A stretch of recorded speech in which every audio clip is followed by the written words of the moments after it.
Thokozani mkhulu Dablamanzi here, Thokozani bogogo, Thokozani bomkhulu, Thokozani nine nonke lenibukela this video. Thokozani to the people that are watching my videos from different countries. Thokozani nonke, ngiyabonga guys, we have reached 10k subscribers. Ngiyabonga kakhulu for your support, for your love, and for everything. Thokozani. So today I decided that I'm gonna do a video concerning Isithunywa. Isithunywa, it's something that I think a lot of people by confuse and it lose. So yini kahle kahle Isithunywa. Isithunywa njengoba naleli gama lidisho like ingelosi lethunyiwe emhlabeni, lethunyiwe nguNkulunkulu to fix some certain things, to heal people, to pray for people, kahle kahle for kusita abantu. So Isithunywa. So now Isithunywa, that means uthunyiwe. How do you know? Because Isithunywa sakho maybe nasivela sikhuluma, there are some certain messages that you need to pass on because uthunyiwe emhlabeni, uthunyiwe to someone, to different people ukuthi ubasite, uthunyiwe, sithunywa ke leso. So Isithunywa sitiveta ngetindlela letihlukahlukene, but today ngifuna ukufocusa kakhulu I want to focus more in terms of praying, in terms of prayer. So Isithunywa ingelosi lethandazako, ingelosi lokuthi nawunayo, you pray a lot, you are an intercessor. When you are an intercessor, you pray for people. You don't pray for yourself. You can pray for yourself, but you find good you are the last person to pray for. Most of the time now you pray for people, you pray for the world. Utithola ukuthi nawuthandaza lo moya wakho uphakama kakhulu, you start crying. Uti like now saqala, you don't understand ukuthi kahle kahle why am I crying, what's happening. Kunento nje le kunemoya, let me say that kunemoya lovukako like kimi nawuvuka ngiyakhala, net nangiqala ngithi ngiyathandaza ngiyakhala. So what is that? Logo kukhomba ukuthini unesithunywa. Isithunywa nasikhona kuwe, utokhala gogo, utokhala mkhulu ngathi kuthi ukhalelani. Whether be it uhamba nedlozi kumbe uhamba nesithunywa kuphela, but some bahamba nedlozi bahamba nesithunywa, some have it both, some banako kodwana, labanye banedloti kuphela, labanye banesithunywa kuphela. So now those are the things that you need to check because empilweni yakho kuhamba njani, unani, uhamba nesithunywa kuphela, uhamba nedloti kuphela, uhamba nesithunywa nedloti. So now nesithunywa, now uthi uyathandaza, uthothi uyakhala, lo moya wakhona uvuka kakhulu na uthandaza, uvuka kakhulu na uthandazela abantu, uvuka kakhulu na usesontweni.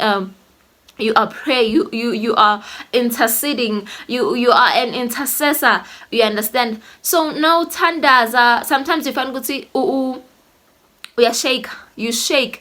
Say maybe uyathandaza and then you start crying, now khala, and then all of a sudden shake, you start vibrating, you vibrate. Maybe you say uhleli phasi esitulweni.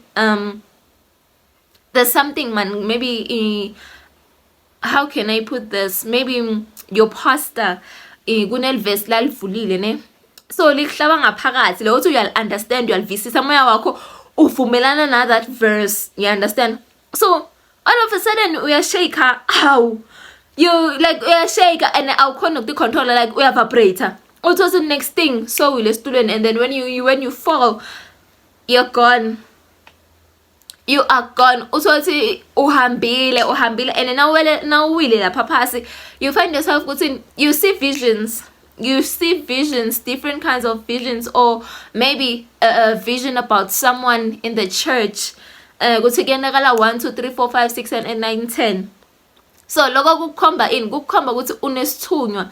Isithunywa sakho sokuthandazela abantu, isithunywa sakho sitiveta ngaleto tindlela tokuthi uyakhala, you vibrate, you shake, ungathi na ukuthi kenakalani, you see visions. So bantu abaningi, this thing called Isithunywa. I do not understand ukuthi gogo why mina isithunywa sami singasebenzi. I've been doing this, I've been doing that. There's something that you're not doing right. Yabona, when it comes to isithunywa ne, isithunywa sifuna inhlitiyo yakho. Isithunywa sifuna ukuthi wena ube uclean. Sifuna ukuthi inhlitiyo yakho ingabe ingakagobekanga. So like asifuni inhlitiyo lenje. Asifuni inhlitiyo legobekile isithunywa kuze ukuthi sikhona sisebenze. Asifuni ukuthi utithandazele wena isithunywa. Asifuni ukuthi ufocuse kuwe because isithunywa ingelosi that God not only ukuthi uNkulunkulu ukunika yona but also nemadloti uNkulunkulu dingelosi takhe nato leto. But isithunywa sengilengelosi yokuthi asifuni ukuthi ufocuse on your problems but fanele ufocuse kuma problems alabanye abantu kuze sikhona ukuthi sisebenze. And the more you are focusing on other people's problems, you find yourself ukuthi your problems get sorted and you did not even do anything about that. Maybe you've been stressing about money and all of a sudden boom, accounting yakho kunemali. Over someone umgcine kutsala uthi hawu shambe ngikuchecka ineshade ukuthi ngithole umsebenzi bengithi ngibonge ukuthi ungendele 1 2 3 4 5 lela langa kumbe lo wamnyaka uyakhumbula ngiyabonga ngiyaphila namhla ngenxa yemagama akho. And just like that you are sorted. Maybe uthi le mali akusendele yona it's for like you like it's for the whole year, like you can use it for the whole year when you sorted now. And leso sikhathi awuzange wakhala uthi uNkulunkulu mina ngiyodla ini uNkulunkulu ngiyenda ini. No, bokhuleka uthi ngelosi yami ngelosi yokuphila. Wena sithunywa sami wena khehla lami wena gogo wami wena ngelosi yami. Kunebantu laba sona sobahlupheka ngicela ukuthi ubaside ngicela ukuthi inana uthandazela abantu. So sithunywa sifuna kona lokho. I'm gonna focus more on this but I don't want to make this video long.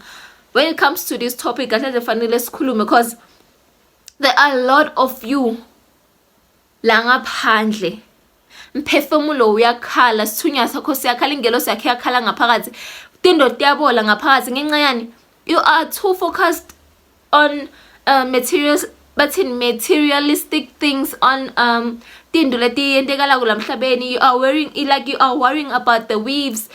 You're like ustressa tindo leti stupid man. Asikhulume njalo ustressa ngetindo leti stupid. Instead yokuthi ufocus kumphefumulo wakho, instead yokuthi ufocus kule ngelosi yakho lethunyiwe, ngiyo leto yenda utindo takho tihlangane, leto yenda ukuthi tindo takho tivuleke. But wena nguwe lotivalelayo kude umuntu lokuloyako wena uyatiloya. Thokozani bogogo, thokozani bomkhulu makhosi.